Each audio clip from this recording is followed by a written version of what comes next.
RDS et Balco présente le petit paquet sans François Côté. Sans François Côté, malheureusement, mon cœur pleure présentement. Oui. On est tout en pensée, tout en émotion avec toi, François, en famille, comment tu disais ça? Le lac Saint-Han. Le lac Saint-Han. C'est peut-être le Saguenay, puis je vais me faire chicaner, je me souviens jamais, mais quelque part loin. C'est ça, c'est ça. Son patelin natal quand même. Donc, repose-toi bien. Tu sais, c'est l'été. Il faut quand même abaisser nos exigences un peu. On est en mode un peu relax. Tout dans ton café, il y a peut-être des choses à ajouter. Moi, j'ai rien avec moi. Je sais pas. J'aurais besoin d'un petit mojito, quelque chose. Je suis sûr que Tim va travailler sur ça. Un drink dans un fruit, là, tu sais, un gros ananas plein. Oui, c'est ça. Ben ça, le problème, là, quand tu commandes ça dans un gros ananas au restaurant, c'est que tu sais pas exactement la quantité de drink que tu as dedans. Là. Fait que, ils te vendent ça comme 14$, puis comme en 3 gorgées, tu as fini. Est-ce que tu dis, est-ce que j'ai bu vraiment vite parce que ça goûtait le jus, puis c'était facile à boire, ou c'est parce qu'il n'y avait rien dedans? Je sais pas.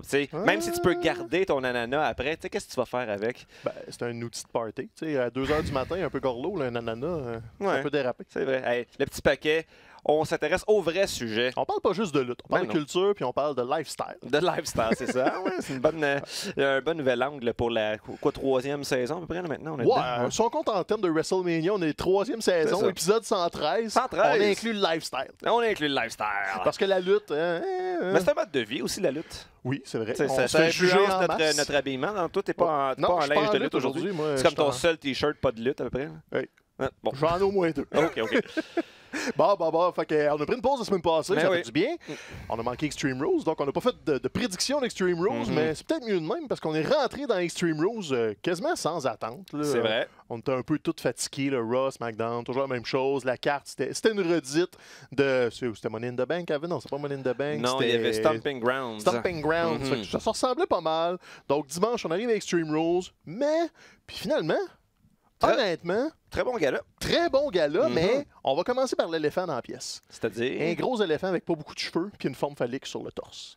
Une forme... Ah, Brock Lesnar! Brock Lesnar! Oui. Parce que Extreme Rules, je pense que tout le monde était d'accord, c'était vraiment le fun. Mais le cash-in de Brock Lesnar à la fin a divisé l'opinion. On va dire ça de même. Il a divisé. Je veux dire, on savait que ça s'en venait éventuellement, que Brock Lesnar allait devenir champion. Là, on sait que dans les dernières années, on a essayé de développer un peu plus l'angle de cash-in qui ne se solde pas par un succès. Baron Corbin n'avait pas réussi. Il me semble Braun Strowman aussi n'avait pas réussi à devenir champion du monde avec la mallette Money in the Bank, mais on se doutait bien que Brock Lesnar n'allait pas échouer son cash-in. Ce que j'ai trouvé malheureux, c'est que d'habitude, il y a une espèce d'excitation autour du cash-in. J'ai trouvé que l'exécution, le moment lui-même, était un petit peu, était plus ou moins enthousiasmant. C'est peut-être justement parce qu'on savait ce qui s'en venait. On était comme d'entrée de jeu. Ah non, je peux pas croire que Brock Lesnar va redevenir champion à partir de maintenant.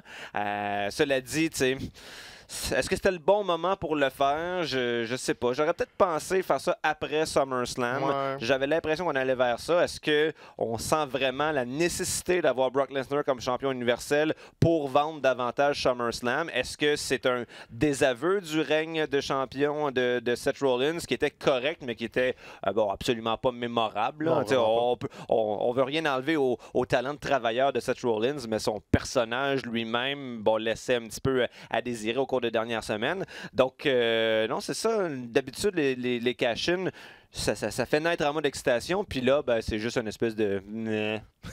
Mais... Toi, t'as-tu vécu autre chose que mais? Je pense que c'est la façon qu'ils l'ont fait. Je pense que c'était une erreur d'amener Paul Heyman dans le gala pour dire qu'il y avait un cash-in plus tard dans la soirée. Ouais. Parce que les autres voulaient créer le suspense de rester jusqu'à la fin. Là, il va se passer de quoi? Il avait joué cette carte-là aussi dès le Raw d'avant, lundi. Il dit il va y avoir un cash-in ce dimanche. Peut-être que c'est des menteries, mais peut-être pas. On fait comme bon, OK. Fait que, ça, on dirait que ça m'a mis un peu comme ouais, bof, ça va être botché. Et dans le moment en tant que tel, je pense qu'ils l'ont juste mal chorégraphié. Parce que l'angle qu'ils jouaient, c'est clairement que Seth était préoccupé parce que Becky a reçu le End of Days de Baron Corbin, donc il voulait prendre soin de Becky. Mais on dirait qu'il n'a pas eu le temps de s'inquiéter. Ils ont tout de suite enclenché la procédure de cash-in, alors que ça aurait sûrement été plus payant de juste laisser Seth aller à l'extérieur du ring, s'occuper, comme vérifier que tout est correct. Et là, tu aurais pu jouer sur « Ah non, faut que je retourne dans le ring, vierge. » Comme,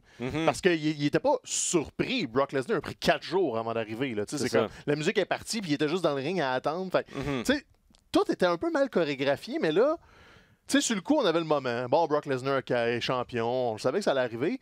Tout de suite à Raw, on l'a su, Seth Rollins serait en ligne pour un match de championnat à SummerSlam. Fait que là, tu parlais de désaveu, mais c'est-tu juste, on refait WrestleMania?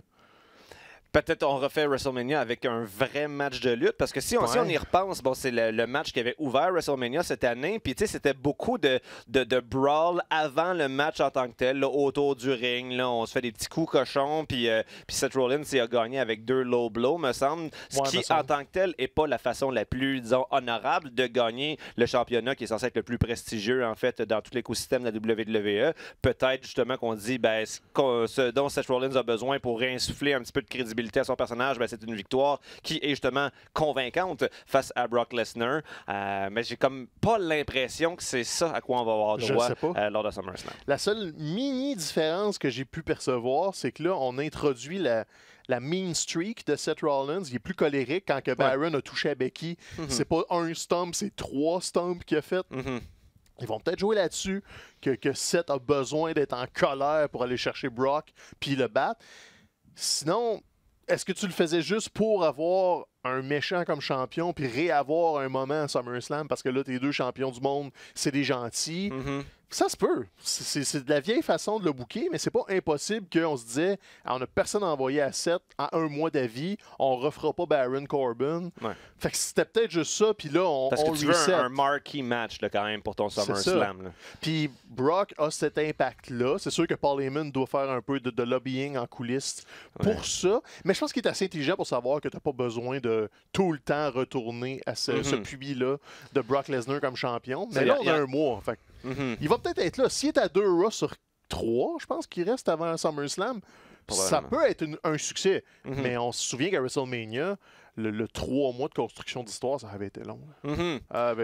C'est clair. Au moins, ce qu'il y a de rassurant dans le fait que Brock Lesnar est désormais champion, qu'il n'a plus sa valette Money in the Bank, c'est que ce qui m'avait fait réapprécier au moins un petit peu Brock Lesnar, c'est son espèce de move avec le boombox. Et là, quand il a perdu sa mallette, je me suis dit, bah, c'est fini. C'est quoi le Brock Party qu'il appelait ça? Mais dès le début de Raw, il prend sa ceinture maintenant pour l'écouter. Donc, je me suis dit, bon, au moins, on a sauvegardé la meilleure dimension du personnage de Brock Lesnar. Il est rendu festif.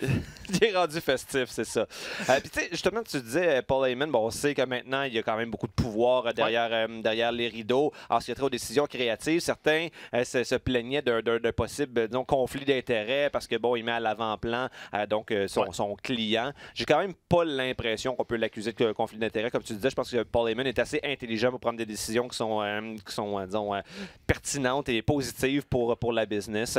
Donc, je sais pas, c'est peut-être moi qui est éternellement naïf, mais je me suis dit, on va donner la chance aux coureurs, tant et aussi longtemps qu'ils sont capables de réinventer un peu le personnage de Brock Lesnar. Je pense que ce qui fait le plus peur aux gens avec le retour de Lesnar comme champion universel, c'est de se retrouver dans la situation qui a été tellement pénible pendant si longtemps, c'est-à-dire d'avoir un champion absent. Là, si c'est juste un champion pendant un mois, ce qui sera peut-être pas le cas, mais justement, comme tu dis, on risque de le voir quand même plus. Alors, cela dit, s'il est pour rester plus longtemps, ben, il faut qu'il le mette à TV, sinon, ça sera pas des bonnes décisions. Non, c'est ça. Puis, tu sais, Brock a plus son levier du UFC. Puis, tu sais, on fait toujours le lien Paul Heyman, Brock Lesnar, parce qu'on les voit à l'écran. Paul Heyman en a beaucoup des amis aussi en coulisses. Tu sais, des Paul Heyman guys, il y en a vraiment beaucoup. C'est juste que dans la fiction de la WWE, c'est Brock Lesnar. Mais il y a au moins une quinzaine de lutteurs en coulisses que Paul Heyman s'est dit, hey, je peux sûrement faire de quoi de mieux avec lui. Avec lui, Cesaro est clairement un exemple. Il a tout de suite été lancé. Pas mal sûr que le club avec AJ Styles, il a eu ses mains là-dedans. Donc, c'est là qu'on va la voir, l'influence de Paul Heyman, quand il va faire des petits ajustements comme ça dans le milieu de la carte. Puis si le haut de la carte, c'est Brock, ben ce sera Brock. Mais si tu m'amènes à ça de façon plus intéressante, je suis pas fermé à l'idée. Je suis pas enchanté non plus, mais regarde, c'est 3 semaines. Ça va être un gros combat, SummerSlam. Tu sais, dans l'absolu, là, si tu regardes la carte de SummerSlam, puis tes 2 main events, c'est Brock Lesnar, Seth Rollins, puis de l'autre côté, ça va sûrement être Randy Orton contre Kofi. Ça se défend. C'est pas, ils ont une belle historique. On va en parler tantôt. Là, Randy Orton contre Kofi, on fait 1 million de jokes sur Randy Orton, mais là, il y a une historique pas si inintéressant que ça. Donc, Extreme Rules nous a amené là. Donc, tu sais, t'as Brock qui est l'élément divisif, mais tout le reste de la carte, là, On commence par où? Moi, j'ai quasiment le goût de commencer par l'Undertaker. Ben, oui, c'était le premier match, en fait. C'était le premier match de la carte. Et le soupir de soulagement collectif qui a été poussé par les fans de la WWE à la fin de ce match-là. Depuis, ça fait, je sais pas, moi, 5 ans, je pense que Taker n'avait pas aussi bien paru. Son ring work en tant que tel, bon, il était à la hauteur de ses capacités compte tenu de son âge. Là, maintenant, il n'y a rien. Je veux dire, un moment donné, il y avait comme les adversaires, c'est quoi? C'était Shane puis Drew McIntyre. Ils étaient les deux à l'extérieur du ring. Puis dans ma tête, je me suis dit, est-ce qu'il va sauter pour aller voler par-dessus? Puis là, je me suis rappelé qu'il est genre 75 ans maintenant, il ne fera pas ça. Mais quand même, il fait ses classiques, là, son old school. Il y a encore assez d'abdominaux pour être capable de se relever à partir de la position couchée sur le ring. Et donc, c'est ça. L'histoire du match était bien construite. On a eu une image d'anthologie avec Taker qui fait son espèce de pouce sur la gorge avec Drew McIntyre qui arrive à l'arrière. En fait, cette séquence-là était absolument merveilleuse. Drew McIntyre qui arrive, Roman Reigns qui fait le spear de côté, ça permet donc à Taker d'avoir la victoire sur Shane à la fin avec un tombstone. Vraiment, là, pas grand-chose à redire de ce match-là. Je pense que c'est en fait, compte tenu justement de l'âge de Taker, c'est le meilleur match possible qui pouvait nous être offert auquel on a eu droit. Ouais, c'est comme ça qu'il faut l'utiliser. Malheureusement, on risque de s'enligner vers un combat en solo à SummerSlam. Pour Taker, je pense? Ouais, il y a des rumeurs de Drew McIntyre, peut-être. Donc, on va voir. C'est peut-être pas judicieux. Mais c'est ça l'utilisation en équipe, fait des spots. Tout le monde a bien travaillé. Shane a plus mal paru que l'Undertaker, à mon avis. A plus mal paru, je pense. Hein? Si dans ton combat, l'Undertaker n'est pas le maillon faible, t'es correct. Je sais pas, il y a quand même. Il a fait ses spots classiques, mais je veux dire, sa descente du coude sur la table des commentateurs, ça reste spectaculaire. Il l'a parfaitement exécuté. Son coast-to-coast avec la poubelle, c'était parfaitement exécuté aussi. Une des critiques qu'on pourrait avoir, c'est que c'était un match genre no holds bar, je pense. Là. Et puis, ça a été un petit peu exploité, mais on dirait que je m'attendais à ce que ça soit davantage exploité, les accessoires, les armes, disons, contourner les règles, si on veut. On l'a fait un petit peu. C'est peut-être justement parce que Shane a besoin d'avoir une poubelle pour être capable de se rendre désormais quand il fait son coast-to-coast. Donc ça, on l'a utilisé judicieusement. Mais sérieusement, moi j'étais... on ne pouvait difficilement mieux, disons, amorcer ce gala-là. Oui, parce que c'est la portion pay-per-view. La portion officielle, parce qu'avant, on a eu... En pre-show, puis c'est rare qu'on en parle du pre-show, mais là, on n'a pas le choix. Ils ont mis un combat quand même intéressant. Ils ont commencé le pre-show avec Shinsuke Nakamura contre Finn Balor. Combat court et combat qui a fait un nouveau champion intercontinental. Personne ne s'attendait à ça. Oui, assez surpris. Sauf que là, le vrai écho de tout ça, c'est qu'on a entendu que Finn Balor voudrait peut-être une pause. Donc, c'est pas... Après SummerSlam. C'est ça. Le deal qui aurait été établi, c'est travail jusqu'à SummerSlam. Puis après, on présume qu'il veut retourner en Europe plus proche de sa famille. S'il prend une pause, c'est sûrement pas pour faire le tour de la Californie sur le pouce. Donc, c'est pas un désaveu de Finn Balor ou un congédiement. Je pense que c'est une entente à l'amiable de OK, ça fait des années que tu roules, peut-être quelques mois de congé te ferait du bien. Et là, Finn Balor laisse sa ceinture à Nakamura. Donc, pour la suite des choses, c'est Nakamura. Mais là, Finn Balor, avant de partir, va avoir une autre rivalité. On fait du coq à l'âne un petit peu, mais on va en parler de Raw. Il y a eu un retour à Raw, puis on l'attendait. C'est plus des marionnettes. C'est plus des marionnettes. On a eu de Fiend, cette dimension du nouveau personnage de Bray Wyatt, qui a lutté. En fait, il a fait son finisher avec son masque. Soulignons l'excellent travail des éclairagistes qui ont réussi quand même. C'est ça. C'était un petit peu dangereux pour les épileptiques, là, le segment, mais ça faisait quand même un effet visuel qui était très réussi, très, très angoissant. J'ai aimé, plutôt que de fermer d'un seul coup les lumières, ce qu'on est habitué de voir assez souvent là, avec Taker, avec plein d'autres, avec Bray Wyatt, il le faisait notamment, d'y aller graduellement avec la musique de Finn Balor qui comme... Puis avec les différentes sections de la salle qui vont virer au noir, c'était très bien.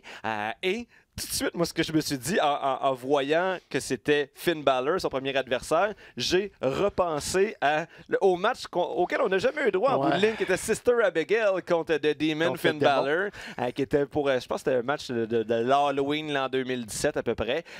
Finalement, on s'enligne pour réavoir ça, parce que je pense que ça a déjà été annoncé pour le prochain SummerSlam d'avoir justement Finn Balor contre Bray Wyatt. Je sais pas si ça a été annoncé, mais on s'entend que ça s'enligne vers ça. En fait, c'est drôle que tu en parles. Je pense que c'est sur Reddit que ça avait sorti que les rivalités de 2017 sont à peu près identiques à celles de 2019. Oui, vu ça. Donc, on a Finn Balor, Bray Wyatt, on a Brock Lesnar, champion universel, on a Kevin Owens contre Shane McMahon, New Day, champion par équipe. AJ Styles, champion des États-Unis. Hein. Donc, tu sais, il y a un archétype, là, mais on ne veut pas parler de ça.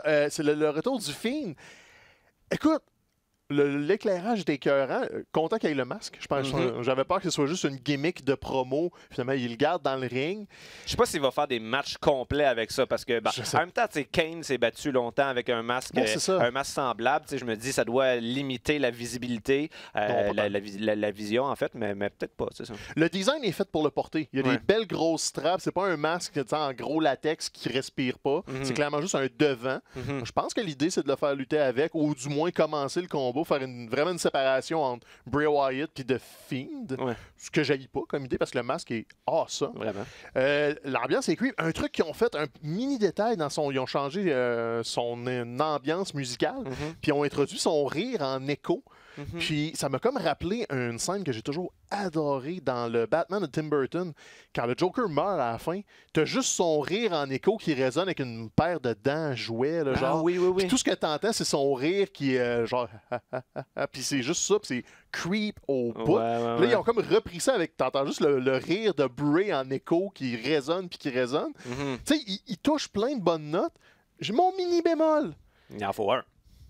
C'était long. Qu'est-ce que c'est long? C'était comme pas... T'sais, on dirait qu'il a tenu Finn Balor pendant 14 jours avant de faire... Il y avait un petit manque d'exécution, mais je pense qu'il voulait laisser le temps aux gens de comprendre ce qui arrivait. Mais à part ça, là, on a vu l'intervention. C'est bon signe. Il y a eu un reset. L'équipe créative a l'air en arrière de lui. On sait qu'un des running gags du petit paquet, c'est « On est déçu par le booking de Bray Wyatt ». Donc, je suis toujours un peu... à reculons avant de dire yes enfin, mais j'ai le goût de le dire yes enfin.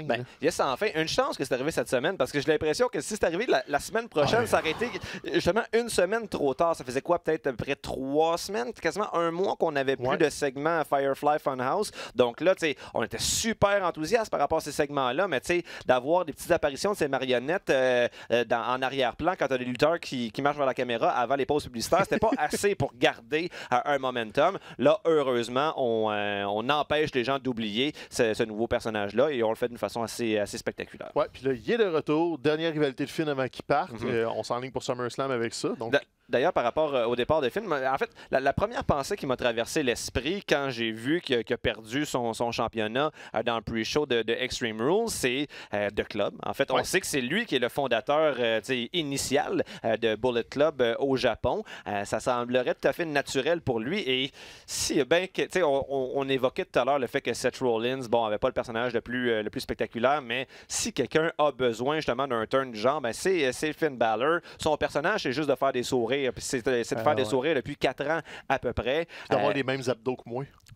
Exactement. D'ailleurs, il faudrait que tu l'actionnes pour t'avoir copié. Je sais, il copie tout le temps. C'est ça. Mais donc, peut-être, on se croise les doigts. Là, si on a l'intention de faire de Club une faction qui est vraiment dominante, en tout cas depuis les dernières semaines, on a l'impression qu'on va dans cette direction-là. L'ajout d'un 4e membre comme Finn Balor, ça pourrait faire quelque chose d'absolument merveilleux. Donc, on se croise les doigts. On se croise les doigts. Tu as une pause, c'est une belle façon d'ajuster le tir un peu. Tu le ramènes dans le club. Tout ce beau monde-là a des contrats à long terme. Fait que tu peux investir du capital là-dedans. Tu peux rouler une année si tu veux. Parce que là, personne s'en va. Ce que la WWE aime de plus en plus, là, savoir que les lutteurs ne s'en vont pas. Je pense que ça va venir avec des pushs. Donc oui, Finn avec le club, peut-être cet automne. On se donne un lousse. On se donne un lousse. Un qui serait bon avec le club. Parenthèse random que je viens d'inventer là, qui n'a aucun lien dans le lien. Vas-y. C'est Cesaro qui est un peu perdu tout seul sans de bar. Mais là, ils ont fait un combat pour faire un combat. Aleister Black contre Cesaro. Cesaro était The One Who Knocks.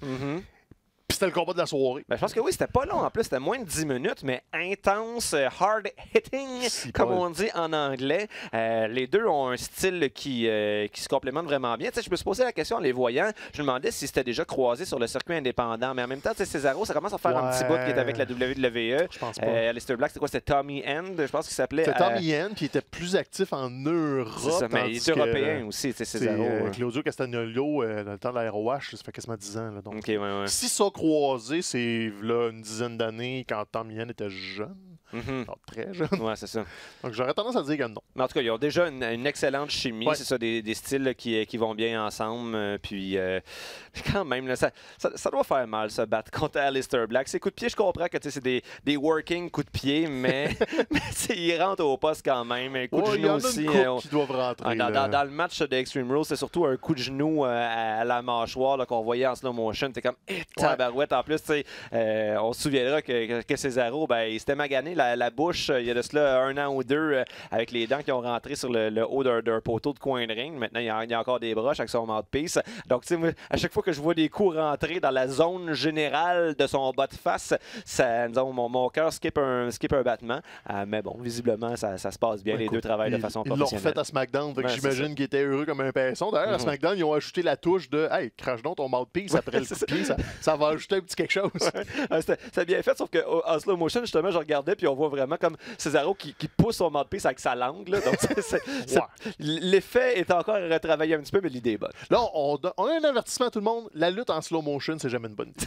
Ben, vous allez voir les détails de tout. Hey, ça peut l'être, par exemple, genre c'était le Raw avant Extreme Rules. Tu sais, quand t'as Becky Lynch contre l'autre, la fille de Lacey Evans. C'est ça, là, il se chicane un petit peu en haut de la rampe d'accès, puis là, elle donne son coup de poing à Becky Lynch. Mais on le voit mal, on fait comme bon, c'est un autre coup de poing, mais quand on le voit en slow motion, on voit que c'est quand même assez pas gêné pour y en sacrer une comme faut. Donc là, c'était une des rares situations où le slow motion peut vraiment ajouter, mais en général, effectivement, c'est pas pour rien que, tu sais, quand ils nous remontent des séquences, on est en slow motion jusqu'au moment de l'impact, puis là, quand on arrive au moment de l'impact, ben, on revient en vitesse normale. C'est pour qu'on puisse pas avoir le temps de voir qu'ils se touchent pas pour vrai. Alors, si vous êtes comme Mathieu puis vous voulez voir les blessures faites en slow motion, donc le coup de chaise de Cody, tout ça, ça, vous pouvez le regarder en slow motion, mais tout le reste, oubliez ça. Non, parce que vous allez voir des détails, puis ça la petite magie. D'ailleurs, la magie aussi, tu regardes pas ça à cette heure avec YouTube. Parenthèse, magie. Tu sais, tu peux ralentir ton vidéo à 0.25 de la vitesse. Là, tu les vois, les moves. Je suis comme, ouais, c'est un peu moins impressionnant. S'il prend les cartes du milieu du deck, je suis comme, ouais, OK. Ouais, mais pourquoi faire ça? Hein? Mens-moi. Oui, je veux me faire mentir. Exactement. C'est ça, la lutte, c'est de la magie. Donc, parlant de mensonges. OK. J'ai hâte de voir ton lien. Bayley a eu un bon combat de championnat du monde.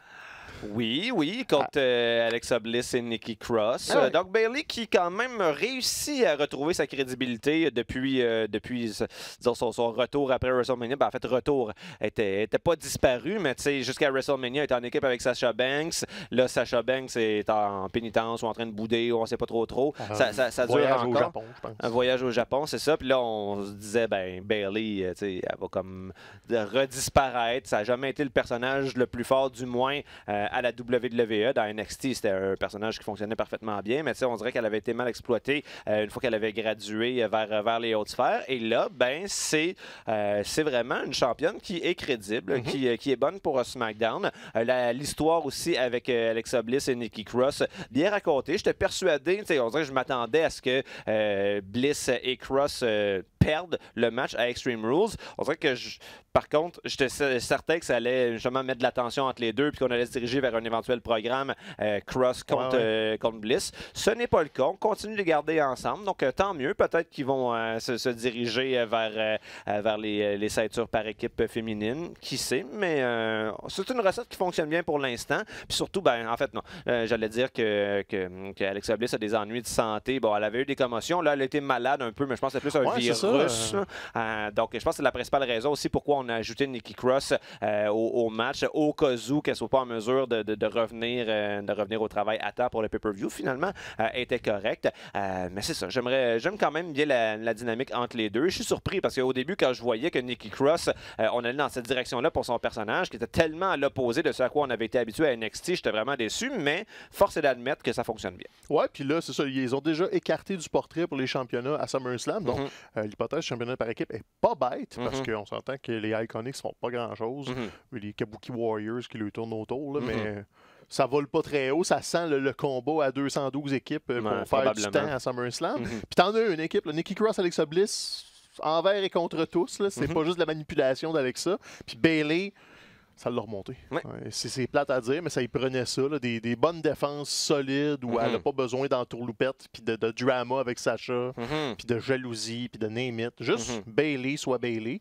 Juste un spot en particulier dans le match où elle faisait une espèce de double soumission, elle était capable de saisir ses deux opposantes et de nous faire croire qu'elle allait gagner en les faisant taper out les deux en même temps. Juste ça fait des miracles pour son personnage. Oui, c'est de la belle exécution, chapeau là-dessus.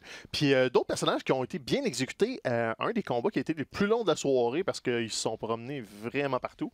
C'est on est en vacances. Je sais pas ça fait combien de temps que c'est là. C'est merveilleux. Ça y est, on vient de changer de backdrop. On a les drinks estivaux et on est dans les Caraïbes. J'essaie d'aller licher mon mojito. Ouais, non, tu l'as dans la face, là, ça marche pas. Ah oui, c'est bon. Hey, j'enchaînais sur Braun Strowman contre Bobby Lashley. Oui. J'ai plus envie d'en parler. c'est fini. Mais écoute, ils se sont souvenus que Braun Strowman, c'est ça qu'il faut que tu y fasses faire, détruire des choses, puis défoncer le décor et tout ça.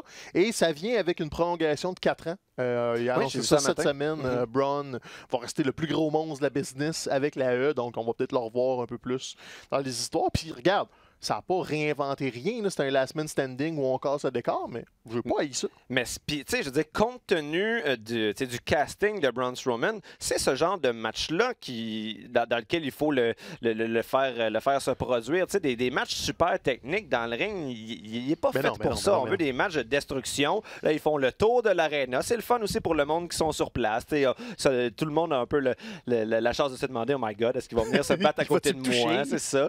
Puis tu sais, la finale avec Braun Strowman, dans le fond, là, après avoir fait son Power Slam dans une espèce de boîte à matelas, là, on s'entend, mais tu sais, de le voir péter le mur puis sortir de là victorieux, c'était quand même des belles images. Donc oui, ça fait un miracle pour Braun Strowman. On revient à ce pourquoi on avait appris à l'aimer. Et même Bobby Lashley, ça fait quoi? Ça fait un peu plus qu'un an. Il est arrivé au Raw après WrestleMania de l'année passée, Bobby Lashley, puis comme j'ai incapable depuis son retour à la WWE de me sentir investi dans lui, et même dans la défaite je trouve que ça a remonté son personnage. Cette rivalité-là à laquelle je ne croyais pas du tout au début a surpassé mes attentes. Ouais, elle a fait du bien. Puis c'est ça, Lashley peut être un bon adversaire. Lui aussi c'est un gros monstre, il faut que tu l'utilises, puis ça va lui faire du bien de plus être avec Lio Rush, qu'on ne le reverra probablement plus. Je pense qu'il s'est arrangé pour se tirer dans le pied tout seul comme un grand.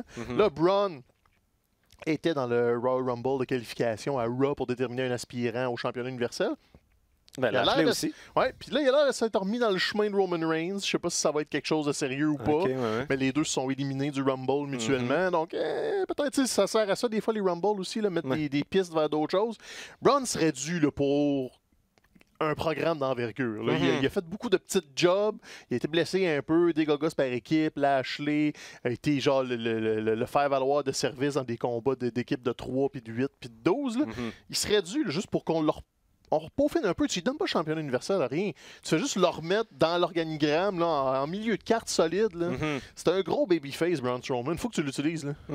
Puis pour Lashley, admettons que Brock Lesnar sortait de SummerSlam encore champion universel. Je dis pas que je voudrais voir Bobby Lashley devenir le même champion, mais je serais quand même curieux de voir, ne serait-ce que pour un mois, un programme Lesnar contre Bobby Lashley. On dirait que dès son retour à la WWE, on s'attendait, en tout cas moi je m'attendais à le voir éventuellement croiser le chemin du champion universel, ce qui n'a pas encore été le cas jusqu'à présent. Et là, ben, tu sais, quand je voyais la bataille royale, je me disais, ben, peut-être que ça pourrait être Bobby Lashley.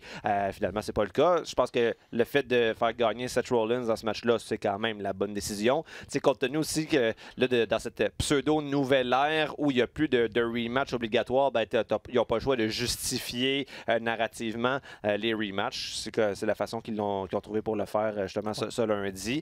Donc ça, c'est correct. Je pense que Seth Rollins mérite de pouvoir se rebattre contre Brock Lesnar, mais peut-être un jour Bobby Lashley contre Brock Lesnar, je dirais pas. Ta petite poche, on pourrait le faire en MMA. Au pire, les deux ont un background de... en fait, c'est ça qui donne l'idée justement de les faire se croiser. Faire un 2-3, match de lutte, match de MMA.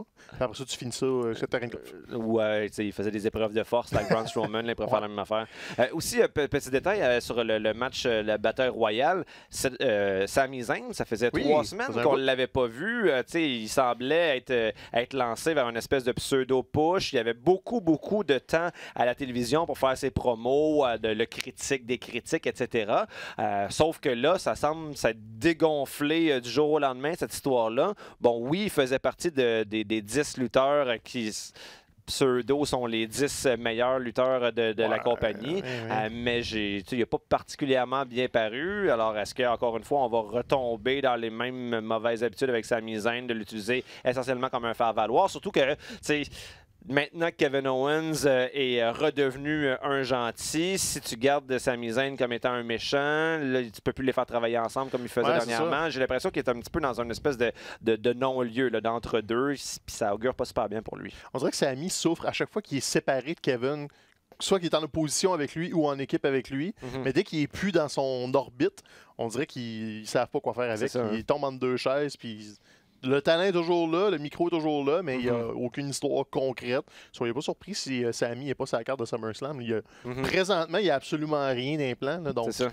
C'est un peu plate pour Sami. C'est plate. On l'aime bien, mais c'est au Canada. Ils vont sûrement trouver une façon de l'inclure. Ce serait manquer un peu d'opportunisme que de ne pas mettre des lutteurs canadiens sur ta carte de SummerSlam. Kevin va y être certainement. Sami, à un moment donné, fait un combat d'échelle pour championnat US, quelque chose. Faut que tu le mettes sur cette carte-là en quelque part parce qu'il était dans le Rumble, on l'a revu, au moins c'est déjà ça. Sinon, on retourne avec Extreme Rules. Un nouveau champion par équipe du côté de SmackDown. On s'y attendait un peu. Combat à 3, c'est une belle opportunité de faire un changement de titre puis de dynamiser les histoires. On avait New Day contre les champions de la Terre puis les autres. Les grosses machines. Les grosses machines. Puis écoute, New Day, 6 fois. Le match excellent, c'est ça.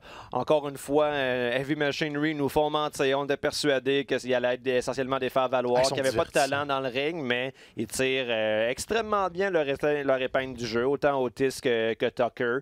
Alors, belle surprise du côté de SmackDown. Puis c'est ça, le match a été bien écrit, bien exécuté. Vraiment, tu sais, j'avoue que j'aime voir Daniel Bryan comme champion. Là, bon, sa défaite annonçait une espèce de nouveau Daniel Bryan qui était censé faire une annonce, finalement, une annonce à laquelle on n'a pas eu droit.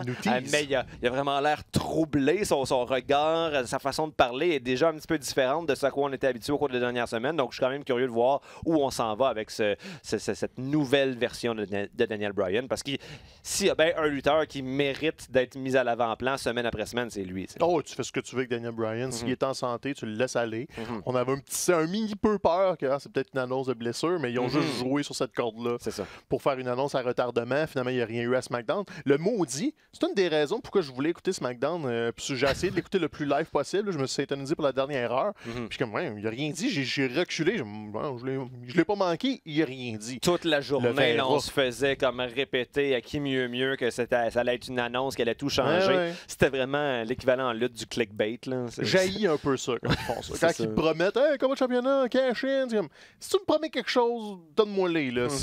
T'es un peu agace, puis ça fâche les gens. Donc, tu peux le faire une fois par année, mais si tu le fais systématiquement aux 2 semaines, à un moment donné, je l'écouterai plus live. J'ai aucun intérêt à l'écouter live. C'est pas du bon hit. Puis tu sais, on parlait des Heavy Machinery. Dans le temps, là, d'Attitude Era et tout ça, genre, le worm de Scotty 2 j'ai toujours trouvé ça insignifiant. Tout cool, ça me parlait pas, je trouvais ça niaiseux. Mais le Caterpillar d'Otis, c'est le même move. C'est juste c'est fait par un gars de 300 livres. Puis on dirait que ça prend tout son sens. Puis tu sais, le charisme de Otis versus le charisme de Scotty Tuati, ça n'a rien à voir. J'allais dire, je veux pas rien enlever à Scotty Tuati. Non, je veux enlever quelque chose à Scotty Tuati. Mais Otis, c'est comme un trésor national. Tu sais, juste sa face, tu regardes puis tu as envie de rire tout de suite. Et, quand on dit que c'est important dans la lutte d'avoir un bon look, le bon look, c'est pas juste d'être le gros gars musclé découpé au couteau. C'est d'avoir justement une espèce des attributs physiques qui font en sorte qu'on a envie de te regarder. Puis Otis, ben, force est d'admettre qu'il y a ces attributs physiques-là. Tu peux avoir la forme d'un ballon poire. Ça va quand même être divertissement sportif avec une petite veste de cuir, les cheveux par en arrière. Puis on dirait qu'il y a les cheveux genre tirés avec un élastique par en arrière. Il n'y a rien de normal sur Otis, mais tout match ensemble. Fait que le gars est awesome. Je suis un peu déçu qu'il gagne pas. Mais d'un autre côté, on a enfin le visuel de New Day avec toutes les ceintures. C'est ça. S'il y avait une occasion de le faire, c'était là. C'est ça. Il fallait en profiter. Je pense qu'il attendait juste que Biggie soit 100% en santé. Puis là, il est en feu, Biggie. Il était justement dans le Rumble à 10 pour le champion universel.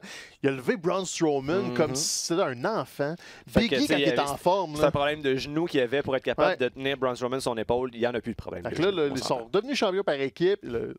Évidemment, à chaque fois qu'ils sont ensemble avec Kofi, c'est un party. Je pense pas qu'ils vont le faire un an de temps, là, mais le temps que ça dure, là, New Day avec toutes les ceintures, j'haïs pas ça. Moi. Non, c'est clair. Gâtez-vous, puis Biggie, tenez-y tout à Biggie, j'adore ça. J'ai toujours pensé que ça allait Xavier, le MVP de New Day, mais plus Biggie trouve ses touches comiques, puis je suis comme, il fait rien de mal.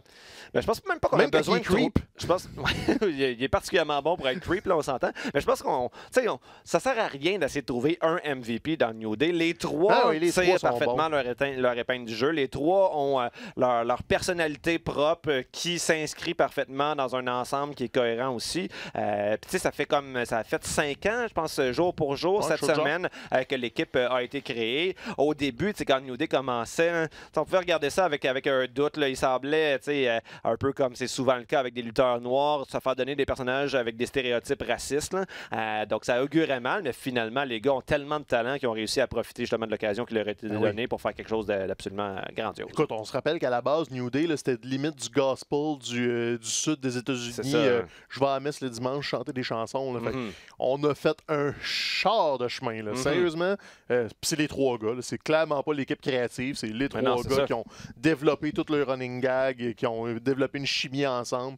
C'est aussi ça la beauté d'avoir des grands talents dans ton alignement. Si tu les laisses aller, éventuellement, ils vont te donner quelque chose d'intéressant. Puis des talents qui gagnent à être laissés aller là, depuis 2-3 semaines. On en a parlé tantôt, c'est le club. Parce que enfin, Gallows et Anderson font quelque chose. Et là, à Extreme Rules, l'inévitable est arrivé. AJ Styles a enlevé sa ceinture à Ricochet.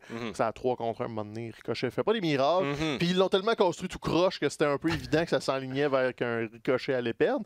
Mais le combat était bon, mais encore là, je pense qu'il a souffert du fait que ça faisait 3 fois que je le voyais. Puis il était pas assez mieux que les deux autres pour me faire dire « Ah ouais, c'était l'aboutissement de tout ça. » C'était comme juste... C'était encore un combat entre AJ Styles et Ricochet. Peut-être que tant qu'à nous donner justement des affrontements avant le pay-per-view entre les deux, on aurait dû plus faire des screwjobs dans les premiers matchs et nous donner le vrai match de lutte lors du gala principal. C'était un match un peu en continuité avec les autres. C'était pas exactement le même, là, on s'entend. C'était pas le même script qui était suivi, mais je veux dire, les deux lutteurs ont quand même leur moveset qui a des combinaisons qui demeure limité entre les deux. La chimie est là. Idéalement, ils vont continuer de se tourner autour. Je ne sais pas autour, c'est quoi l'avenir avec Ricochet. On sait que, Paul Heyman, on en parlait il y a de ça quelques semaines, est très, très, très enthousiaste par rapport à Ricochet. Il veut lui donner beaucoup de temps d'antenne. Il est persuadé que c'est un genre de lutteur. On est rendu en prison maintenant. Hey, ça là, c'est une mauvaise idée. Ça me rappelle là, quand la WWE le faisait justement des espèces d'infographies de même. C'était le Uso Penitentiary. Là, il avait fait la même affaire. C'est ça. C'était dégueulasse. Donc, là, je sais pas pourquoi on est en pénitence maintenant. Parce qu'on a dit quelque chose que Tim n'a pas aimé. Mais moi, je pensais aux vieilles promos dans le temps, à la fin des années 80-90. T'avais le Big Boss Man qui était un gardien de prison. Ben, son backdrop, c'était une prison. C'est ça. Enfin, qu'est-ce que je disais? Ah oui, Ricochet. Donc, ça, on sait que Paul Heyman est persuadé que Ricochet, c'est le genre de lutteur qui peut attirer, surtout les jeunes. Effectivement, là, il y a un style assez tape à l'œil qui peut réussir à impressionner beaucoup de monde. Et que dire, en fait, je pense que le meilleur moment de AJ Styles et Ricochet, ça n'a même pas été dans le match de Extreme Rules, ça a été ce lundi à Raw, le Phenomenal Forearm que AJ Styles a fait. Et le sell de Ricochet où il a fait un backflip, c'était le plus beau Phenomenal Forearm auquel on a eu droit. Ça, c'est un finish. Ça, c'est un finish. Mais c'est ça aurait été une bonne façon de finir le vrai match de championnat. Mais quand même, c'est ça. Bon match. À la hauteur de ce à quoi on s'attendait. Peut-être que ça aurait gagné d'avoir un petit quelque chose en plus. Mais sinon, tout à fait honnête, j'ai passé du bon temps. J'ai eu peur du Styles Clash du deuxième quart. Ça semblait être une catastrophe annoncée. Inversé en plus dans l'autre sens. Les pieds de Ricochet ont passé proche de s'accrocher. Mais regarde, 2 pros, et visiblement, il était en confiance de ce qu'il faisait. Ça a super bien été, mais... Ricochet n'est pas James Ellsworth. Non, il sait où mettre sa tête et quoi faire avec ses pieds. Donc, on a eu ce combat-là, changement de titre. AJ Styles avec le club va être difficile à détrôner. Moi, j'aime ça. Un clan de méchants avec un champion, là, venez le battre. Ça donne des bonnes histoires, ça donne de l'eau au moulin. Ça nous a amené vers le combat le plus court de la soirée. On nous avait promis Kevin Owens sur la carte. Il s'est pointé. Ben, ça a été annoncé la journée même, ce match-là. Puis avec une rivalité sur Twitter, le Dolph Ziggler est encore le dindon de la farce, mais là, essentiellement, c'était pour continuer le push-over de Kevin Owens. Dolph est arrivé, pif, paf, stunner, merci, bonsoir. C'est-tu là qu'on parle là, de Kevin Owens? Ben, je pense que c'est là. C'est là? Tu sais, en l'espace de 2 semaines, en fait, il a fait son nouveau face turn la semaine dernière. En fait, quand on était nous-mêmes en vacances, on n'a pas eu l'occasion d'en parler.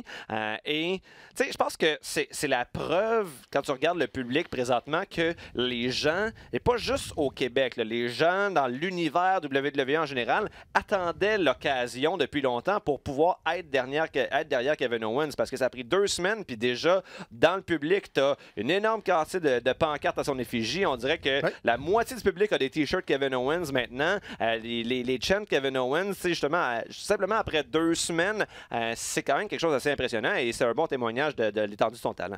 Ouais, puis là, c'est ça. Kevin Owens a comme de l'espace créatif. On nous enlève de Shane McMahon contre Roman Reigns. Ça a comme dévié l'attention. Ironiquement, Kevin Owens a fait son face turn en dénonçant le fait que Shane McMahon est trop présent, mais ça fait juste donner plus de présence à Shane McMahon qui a eu son State of Union. C'était épouvantable. C'était long, c'était long, c'était long. Mais tu sais, ça te prend une méchante... Je dis ça prend. Ils se sentent obligés de toujours avoir une méchante figure d'autorité contre laquelle un anti-héros se lève. Là, c'est Shane. Mais la différence, c'est que là, c'est Kevin Owens. Et là, il y a eu une entrevue avec Sports Illustrated ce matin, on enregistre jeudi, comme quoi Kevin Owens aurait carte blanche sur ses promos, à l'exception, il se fait donner les grandes lignes. Faut que tu dises, mettons, OK, Shane t'a fait ça, mais il se fait pas dire de ligne, il se fait pas dire de texte. Donc, on laisse aller Kevin Owens, ce qui veut dire que la promo de la semaine dernière était sans script. Et cette semaine, la même chose. Donc, quand il rentre dans les arénas, ses interventions, et ça, c'est quelque chose qui est rare. Ça paraît dans l'énergie, en tout cas, parce que, tu sais, immédiatement après sa promo de la semaine dernière, là, quand il a comme interrompu tout de suite au début du show, on voyait comme sur Internet les notifications, les gens nous écrivaient comme « Oh my God, Kevin Owens, qu'est-ce qui se passe avec lui? » Moi, j'étais dans un chalet, j'avais pas encore eu l'occasion de voir, j'avais l'impression que c'était passé comme l'affaire la plus spectaculaire au monde. Finalement, c'était pas l'affaire la plus spectaculaire au monde, mais c'était quand même le fun de voir Kevin Owens mis dans cette position-là, dans une espèce de rôle qui est un peu dans la lignée de CM Punk, Stone Cold, Steve Austin, des lutteurs justement qui marquent l'imaginaire à long terme. C'est ça, c'est un buzz. Tu sais, c'est un buzz qui est créé. C'est pas aussi organique que le Pipe Bomb, par exemple, qui était aussi créé. Ils ont dit, check, tu peux aller parler. C'est juste que ça nous a pris par surprise. Là, c'était comme la marmite a débordé, puis c'est Kevin Owens qui était là. On est évidemment heureux. C'est notre boy, Kevin. Là, on le voit dans un rôle principal. Il y a une petite affaire, par contre. Bémol. Là, allez tous au Training Center avant un Raw la semaine prochaine. Là. Prenez 15 minutes, là, puis apprenez à prendre le stunner. Oui, hein, c'est ça. Shane McMahon est incapable. Dolph Ziggler n'est pas capable. Là, c'est ces 2 principaux à qui il fait des stunners depuis 2 semaines. Il voit le coup de pied venir, il saute tout de suite à terre comme là. Allez vous timer, ça marche pas. Ben, je me posais la question avec ma blonde, je me disais, mais semble, quand on passe au stunner de Stone Cold, là, on a toutes des images là, avec The Rock là, qui le sell comme si c'était la fin du monde. Ça, c'était merveilleux. Mais je me disais, peut-être que de semaine en semaine, là, dans la fin des années 90, début des années 2000, peut-être qu'il y en a eu beaucoup aussi des stunners qui étaient comme un petit peu push, mais on se souvient surtout des plus mémorables. Donc là, peut-être que c'est un peu la même chose. On a droit présentement aux stunners un peu push, mais il va en avoir éventuellement qui vont marquer notre imaginaire. Il y a beaucoup de stunners que la façon évidente de le prendre quand t'es pas habitué, c'est que tu te laisses tomber sur le côté. Fait que ça faisait juste comme pouit. Mais là, c'est parce que Shane, il en a mangé 4 en 2 semaines, puis les 4, il les a manqués. Comme, il reçoit le coup de pied, il s'en va à terre. Après ça, il faut que Kevin le relève. C'est ça.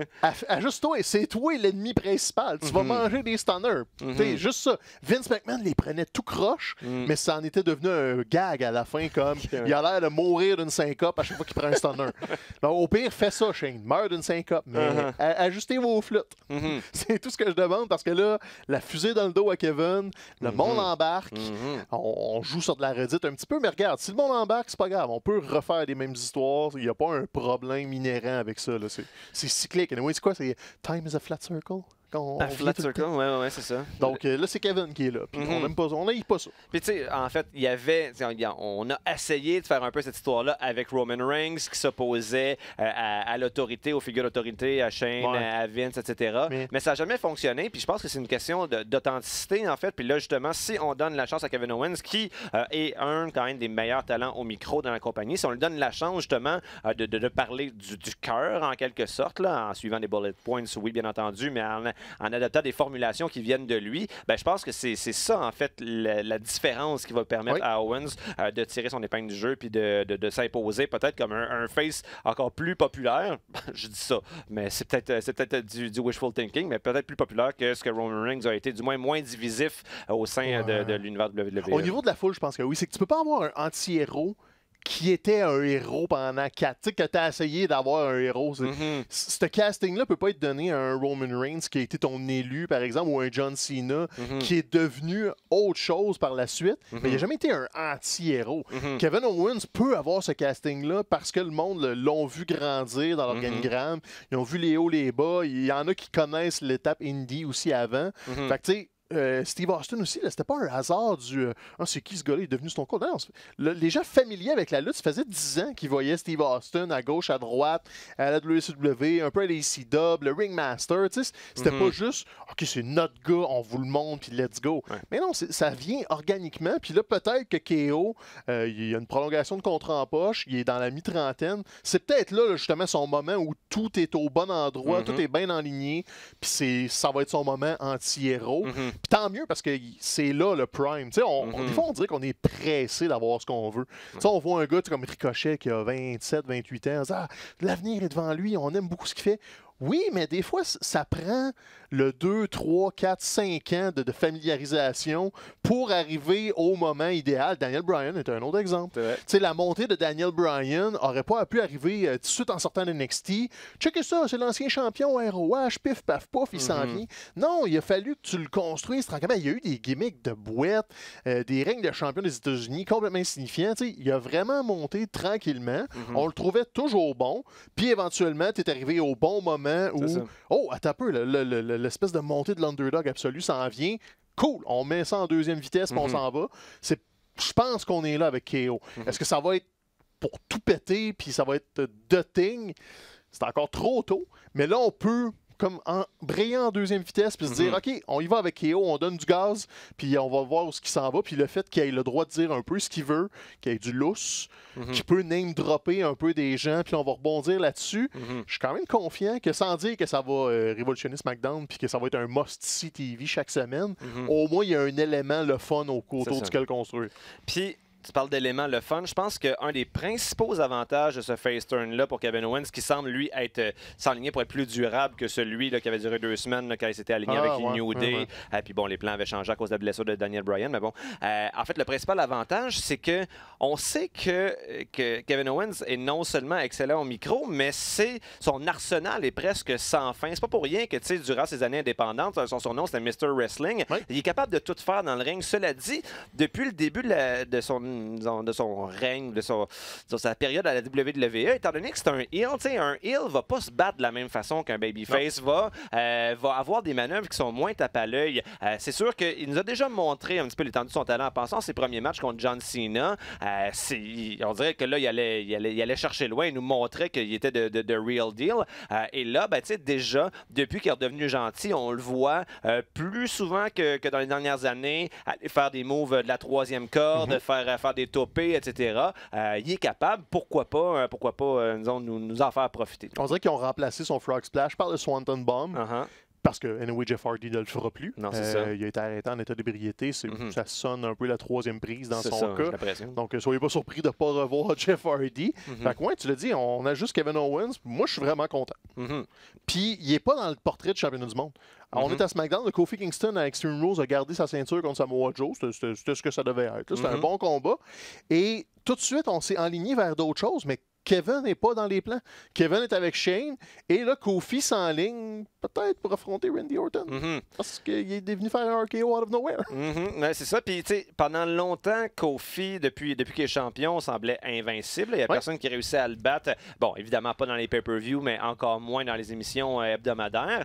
Et là, bon, Samoa Joe l'avait fait se soumettre il y a de cela quelques semaines. Et comme tu le dis, Randy Orton a le dessus sur Kofi en lui faisant tomber 1, 2, 3 après un RKO.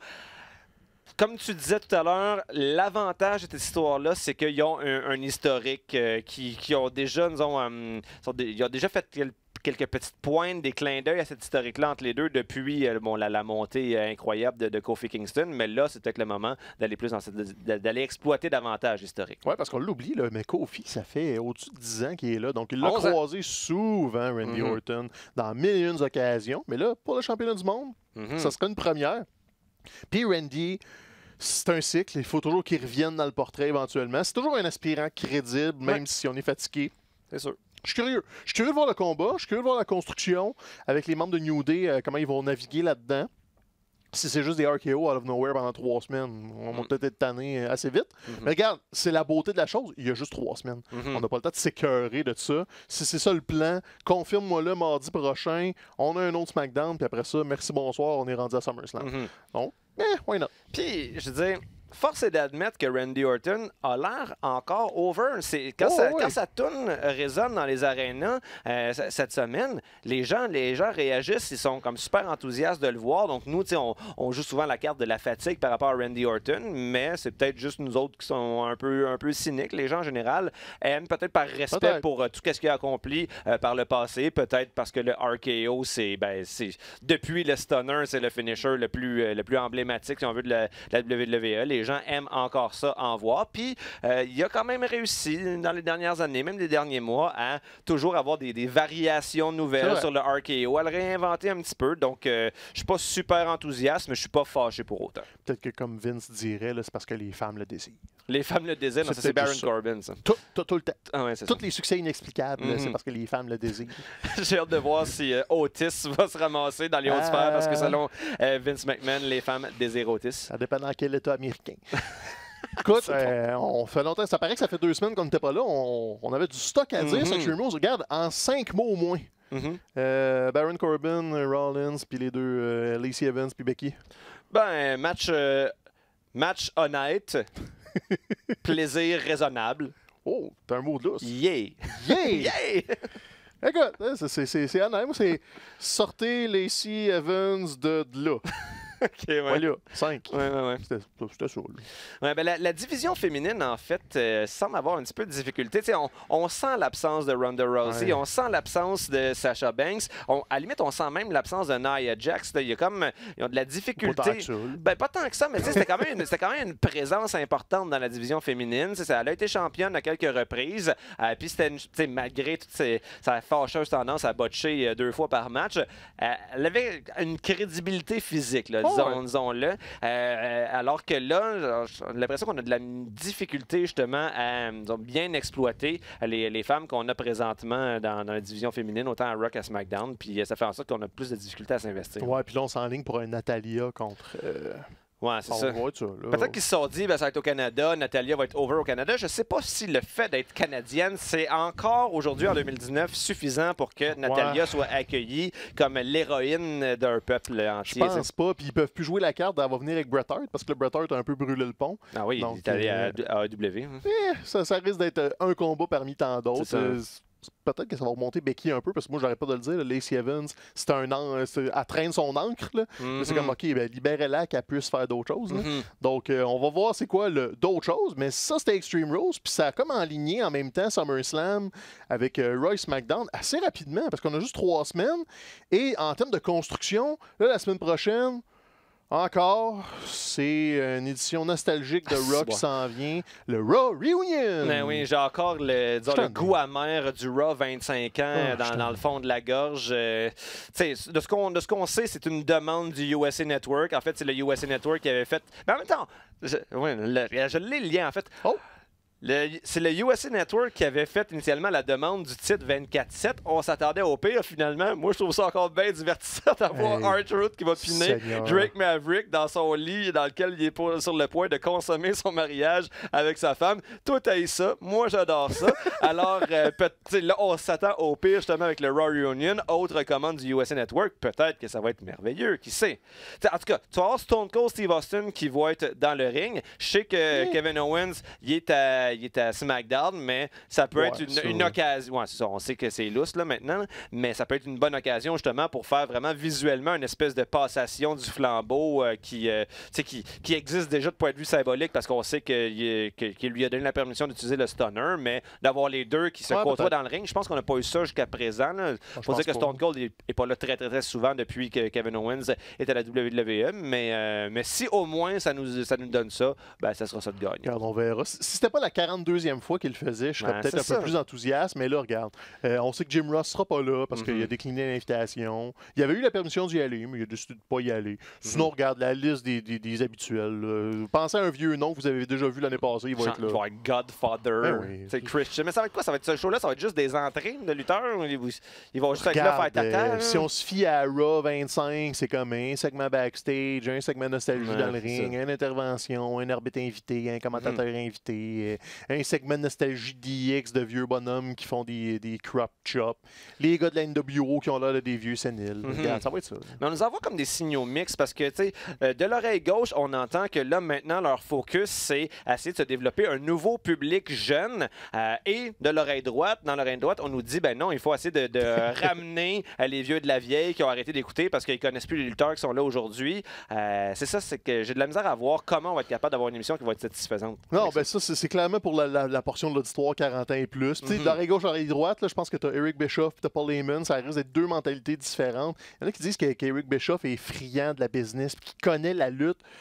Je suis d'accord avec ça, mais il connaissait la lutte il y a 25 ans. Eric Bischoff, de son propre aveu, ne regarde même pas ce qui se fait sur la scène indépendante. Donc, ne regarde que du coin de l'œil la WWE depuis 5 ans. Il ne peut pas être au diapason de ce qui se passe du tout. Je pense qu'un Raw Reunion va être un bel exemple. J'espère qu'ils vont faire autre chose dans l'émission pour au moins cimenter tout ça, parce que je suis zéro emballé. C'est même pas proche de m'intéresser. Non, moi non plus. Mais on va l'écouter pareil. Mais peut-être sur YouTube. Parce qu'on va être là la semaine prochaine. Fait que ça prend du stock. Parce que là, on n'a pas tout couvert la fin de semaine de lutte. On a parlé beaucoup d'Extreme Rules, mais c'était comme une super méga week-end de lutte. J'ai pas eu le temps d'écouter Evolve, mais ça a l'air que le spectacle était super bon. Je l'ai enregistré et tout. Je voulais le regarder, mais j'ai manqué de temps avec le G1 et tout ça. Donc, Evolve est sur ma pile, mais ça a l'air que les 3 derniers combats du gala d'Evolve, si vous avez juste ça à regarder, là, tapez-vous les 3 derniers combats. Ça a l'air que ça valait vraiment, vraiment, vraiment la peine. Sinon, on a eu le même sort qu'Evolve samedi, c'était Fight for the Fallen de All Elite Wrestling. Encore là, on fait encore danser. C'était pas un pay-per-view, c'était une espèce de spectacle bénéfice en Floride. On faisait une levée de fonds en même temps pour les victimes d'un shooting qu'il y a eu, je pense, d'un tournoi de Madden ou je me souviens plus c'est quel shooting. Dans le club il y a une couple d'années. En fait, j'avais l'impression que c'était pour les victimes d'armes à feu en général. Ben, c'est ça. Ben, c'était relié à un événement en particulier, mais je ne sais pas c'est lequel, mais c'est une levée de fonds de sensibilisation contre la violence avec les armes à feu. Évidemment, c'était pas un pay-per-view, donc il y avait des qualités, des défauts. La lutte était là. Les frères Rhodes contre les Young Bucks, très efficace. Omega contre Shima. Ça aurait été meilleur il y a 5 ans parce que Shima a ralenti un peu, mais c'était quand même très, très, très solide. Allez voir les Lucha Bros contre So Called Uncensored. Nos boys de Dark Order, les anciens Super Smash Bros ont gagné leur premier combat à All Elite. Fait que c'était pas une grande carte, mais c'était une soirée le fun. Et c'était officiellement la dernière soirée d'All Elite avant de rentrer dans les ligues majeures. Parce que là, la prochaine soirée, c'est All Out. C'est un pay-per-view à Chicago en septembre. Puis après, ben, on s'enligne pour la télé. Fait que c'était quasiment leur dernier coup de pratique du « OK, on ajuste nos flûtes un petit peu, on peut se permettre d'avoir l'air broche à foin une dernière fois ». C'était le cas. La production était au minimum, ça paraissait. Et ça leur a pas rendu service que Extreme Rules était aussi bon. Parce que là, ça paraissait qu'ils n'ont pas mis toute la gomme dans Fight for the Fallen. Fait que ceux qui sont un peu plus critiques, la qualité du produit, pas la lutte, mais la qualité de l'esthétique, auraient pu faire, ouais, ben ça bof, mais ça bof. Mais d'un côté, tu sais, ça te coûtait 10$ si tu le regardais au Canada, c'était gratuit aux États-Unis. J'ai essayé d'écouter avec BR Live, mais ça n'a pas marché. Il y a du monde qui dit que ça marche. Fait que ça n'a pas de ton ordi, je sais pas. Il y a peut-être des caprices. Bref, ça valait la peine, mais tu sais, c'était dans un super week-end de lutte. Puis avec tout ça, ben, tu avais le G1 de New Japan. On a eu la première soirée pendant nos vacances la semaine passée à Dallas. Et là, c'était la suite des choses de samedi, dimanche, lundi. Il y en a eu une ce matin. On est en full-on G1 et il n'y a pas de mauvaise journée. Non. Sérieusement, les 2 blocs sont tellement blindés qu'il y a au moins 2 combats 4 étoiles par jour. C'est un plancher. Là. Il y a eu du très, très, très bon stock. John Moxley est en feu. Il n'a pas perdu encore depuis le début du G1. Toujours accompagné accompagné de son le gars qui avait battu. Là, il traîne son Young Lion avec lui qui traîne sa ceinture dans la foule. Il fait l'entrée de The Shield à la New Japan. Il se gâte avec son Young Lion qui traîne en arrière. Et si vous êtes moins familier avec tout ça, la New Japan, la G1 est une belle porte d'entrée parce que c'est un cours de storytelling de lutte. Parce que tu as un gala de 3 heures. La première heure, c'est souvent des combats par équipe pour teaser le combat du lendemain. Fait que ça vaut la peine d'y regarder, peut-être du coin de l'œil en faisant d'autres choses pour au moins vous familiariser. Les gars, ils se donnent pas. C'est des 3 contre 3, il y a un hot tag, c'est très classique. Mais ils teasent des trucs qu'ils vont faire le lendemain. Et les matchs du G1, il y en a 6 par jour. Et il n'y en a jamais un qui est pareil. Ils vont toujours faire une petite construction différente, comme, OK, bon, dans ce match-là, on travaille, mettons, le bras. Vous deux, vous allez brawler. Ici, on a un underdog. Ah, vous autres, vous allez y aller strong style. Et c'est pas toujours les mêmes lutteurs qui ont le même casting. Et d'une soirée à l'autre, comme là, Will Ospreay est blessé pour vrai. Donc, il joue sur sa blessure. Et là, ils ont annoncé qu'il était clear pour continuer. Mais il y avait des chances qu'il soit obligé de s'éliminer lui-même du tournoi. Parce que ce qui arrive dans le G1, si tu es blessé, tu peux sauter des combats. Ils vont compter comme des défaites, mais tu peux revenir dans le tournoi par la suite. Là, Ospreay, on n'a pas sauté. On joue un peu la carte de blessure avec Ibushi. Et tu as des différents acteurs comme Toru Yano qui est plus comédie. Mais là, il a surpris Naito le premier soir avec une de ses niaiseries. Fait que là, Naito est fâché. Les gars de LIJ viennent se venger. Tu regardes ça, tu découvres tous les personnages de New Japan parce que là, sont 14 dans le tournoi, plus tout ce qui gravite autour. Tu as une super belle job. Kevin Kelly, au commentaire, là, il est accompagné du Rocky Romero, que je n'étais pas sûr au début, mais il fait un travail honnête. Mais là, j'oublie son nom, mais ils ont mis une troisième personne à la table qui fait de la traduction. Donc, quand il y a des promos en japonais, il va te les traduire en instantané. Des fois, il y a des petits segments backstage, puis c'est pas tout le monde qui parle anglais, évidemment. Lui, il va te le traduire. Fait que tu peux déjà avoir l'essentiel de ce qui se dit dans le ring. Puis Kevin Kelly est tellement habitué aux produits de la New Japan que lui va te raconter des histoires et tout. Puis l'édition de cette année, je suis à jour, j'ai tout regardé. C'est bon, c'est bon. Puis j'étais comme déçu qu'il y ait autant de bonnes luttes ailleurs parce que ça m'a enlevé du temps de G1. Ben, généralement, des tournois, justement, c'est des bonnes façons de raconter les histoires. Puis ça le fait nous demander pourquoi. Tu sais, je veux dire, dans la poche arrière de la WWE, tu as toujours le King of the Ring. Tu sais, je veux dire, la dernière fois qu'on l'a eu, c'est quoi, ça fait genre 5 ans, c'était Wade Barrett là, qui était le champion. On s'entend que c'était rendu un petit peu secondaire, mais ça pourrait peut-être être une bonne idée de réhabiliter le King of the Ring ou du moins d'inventer un nouveau tournoi de la sorte parce que justement, ça permet de développer des personnages d'une façon organique, alors que là, on a souvent l'impression que c'est un peu garoché et écrit sur le coin d'une napkin. Moi, j'adorais la formule tournoi d'un soir du King of the Ring. C'était taxant, mais tu regardes celui de Brett, celui d'Owen notamment. Ils faisaient 3 combats dans leur soirée de 8 minutes. Là. Tous les workers de Raw SmackDown sont capables de faire 3 petits combats de 8 minutes dans une soirée. Puis tu peux même pousser la note. Puis c'est ça ton pay-per-view. Un tournoi à 16, là, ça prend pas tant de temps que ça à faire. Ça fait une belle gimmick. Tu n'as pas dû de le construire pendant 3 jours. Là. Ton Raw SmackDown d'avant, c'est des qualifiers. Ça s'écrit tout seul. Je n'ai compris pourquoi il avait abandonné. OK, tu veux pas avoir un roi qui se promène avec une couronne. C'est pour ça qu'il faudrait peut-être changer la gimmick. Donne un trophée, on s'en fout. Donne un title shot. Le gagnant du King of the Ring affronte le champion du monde à SummerSlam. Il y a une façon d'incorporer ça organiquement. Puis le titre de Best in the World qu'on utilise présentement avec Shane. Non, en fait, c'est un peu ça. Maintenant, en le disant, je réalise qu'ils l'ont fait en Arabie Saoudite, ce qu'on dit qu'il faudrait qu'ils refassent, mais il y a des ajustements à apporter, disons. Des légers ajustements. On parle du G1, mais il y a un exemple américain. Tu as le Bowl-là. Tu as le c'est vrai. Qui est 3 soirs, le Bowl-là. Puis toute la scène indépendante capote pour le Bowl-là. Ça fait des vedettes. La moitié des gagnants du Bowl-là des dernières années sont tous soit à la WWE ou champions dans d'autres compagnies. Bowl-là, c'est Money Making Machine. Écoute, c'est une PWG, là, ils vendent 150 billets là, par chose. C'est pas comme s'ils roulaient sur l'or. Puis tout le monde parle de Bowl-là. Ils vendent cher, ils sont pas achetables. Mais tu peux acheter des DVD de Bowl-là, puis ça se vend. Fait pourquoi la I ferait pas ça déjà? Ça n'a aucun mot de sens. Mais si vous voulez écouter de la bonne lutte, là, J1. M'a m'y mettre, je te le promets. D'ici la fin du tournoi, je vais aller l'écouter au moins une couple. Le combat que j'ai manqué ce matin, il faut que j'aille l'écouter d'ailleurs tantôt, c'est Ibushi contre Ospreay. C'est comme, je vais y aller. Je vais aller regarder de la bonne lutte. Sinon, au Québec, encore, si vous êtes juste pour rire en fin de semaine, c'est le Zoomania, la deuxième soirée, vendredi.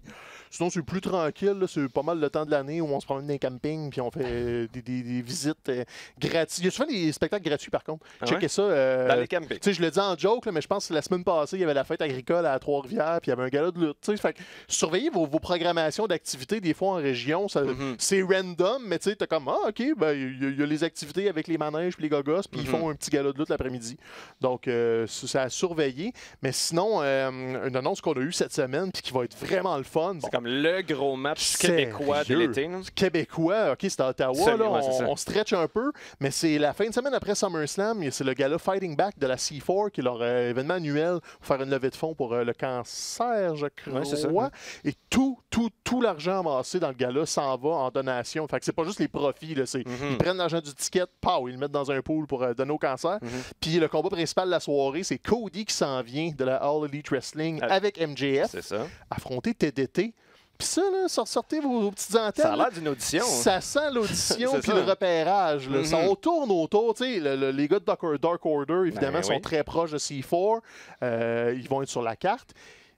Ils connaissent TDT. Ça commence à se parler, puis c'est comme... Là, j'ai le feeling que All Elite a un pied dans la lutte indépendante canadienne, et ils vont commencer à venir picosser les bons joueurs. Dark Order, c'était les deux premiers. TDT, si les gars sont prêts à moins travailler, les deux, Thomas et Mathieu, ont des jobs de jour. Fait que c'est jamais évident au Québec. Tu gagnes pas ta vie avec ça. Non, c'est dur. Mais là, si l'offre est concrète, puis la barrière linguistique est moins un obstacle, là, je sais que les deux gars, c'est pas leur langue première, ça paraît, mais il y a moyen de jouer avec ça. Ils peuvent être les Angry French Canadians, on s'en torche. C'est pas mal ça la gimmick à la base. C'est ça, le talent est là. Ça sent l'audition à plein nez. Puis sur la carte de Fighting Back, il y a d'autres gars là, en Ontario qui luttent beaucoup, que ça prendra pas de temps avant qu'ils vont se faire dépister comme il faut. Si c'est pas All Elite, ça va être hey, venez travailler pour on aime bien les boys de cette promotion-là. Comme tranquillement, pas vite. Le chemin se défriche. Puis Dark Order, c'est les premiers. Pas le feeling que ça va être les derniers. TDT, je suis pas sûr à cause du fait que les gars travaillent. Puis c'est peut-être trop tard pour TDT. Je suis pas sûr que ça lui tente tant que ça d'y aller. Mais des gars comme le Diamond Tiger, Kobe Durst à Toronto, il est jeune, il est écœurant. C'est probablement le meilleur lutteur en Ontario présentement. Puis il a comme 26 ans, Kobe Durst, 26, 27. Fait que si le dépistage s'en vient pour ça, là, faites pas le saut. On va commencer à avoir du monde du Canada anglais, puis peut-être quelques Québécois qui vont suivre le chemin, parce qu'on a eu nos boys de 3.0, Scott Parker et Big Magic. Donc, le chemin, il s'ouvre tranquillement pas vite, puis c'est plus juste la E. Là. Si tu as un contrat All Elite, tu vas être dans les ligues majeures. C'est clair. Fait que lutte, J1, c'est les vacances, on écoute la lutte. Écoute, c'est ça. Ça semble être des beaux mots de la fin. Eh oui, écoute la lutte. Vierge, on a-tu un coin culturel ou on n'a pas de coin culturel? Non. J'avoue, moi, je profite de mes vacances. Ça faisait d'autres choses que me faire aller le cerveau. Fantasia. J'ai presque fini mon livre. Ouais, c'est ça. Allez à Fantasia. Ça va être le fun. Sinon, jouez à Civilisation si vous voulez rester chez vous. Allez pas voir Menteur, c'est épouvantable. Bon, sinon, j'avais l'impression. Tu viens de confirmer. J'étais sûr aussi, mais regarde, c'était ça. Fait qu'il n'y a pas de coin culturel. Comme toujours, nous autres, on est commandité. Non, pas commandité, on est propulsé par iHeartRadio. Tim, c'est le temps. Yes. Il était prêt. Il est pas sur le piton. Il sait que son chèque de paye dépend un peu d'iHeartRadio. Sinon, ils ne sont pas contents. Fait que vous pouvez le trouver là. Spotify, Google Play, iTunes, YouTube tantôt quand je vais le mettre en ligne. Si vous nous écoutez et que vous ne compreniez pas les jokes de Mojito de tantôt, il faut aller voir sur YouTube pour comprendre ce qui se passe. Vidéo. Puis si vous commentez, on essaie d'être réactif, là, mais c'est encore à développer. Mais allez nous voir sur YouTube, on est tellement beau. Surtout. Surtout quand François n'est pas là. J'allais dire, on est moins beau si François n'est pas là, mais gars, c'est chacun notre vision de la vie. Il n'est pas là, il a tort. Il devrait être de retour la semaine prochaine. Il reprendra la parole. D'ici là, nous autres, on vous dit, c'est ça. À la semaine prochaine, puis allez regarder de la lutte. Ciao, ciao!